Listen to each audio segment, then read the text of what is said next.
Taking cognizance of the centrality of the presidential poll petitions to democracy in Kenya, we have taken time in our places of worship to pray for the judges and staff of the Supreme Court.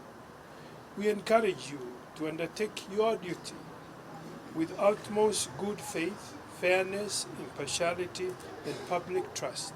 It is our prayer and confidence that truth will prevail and justice will be done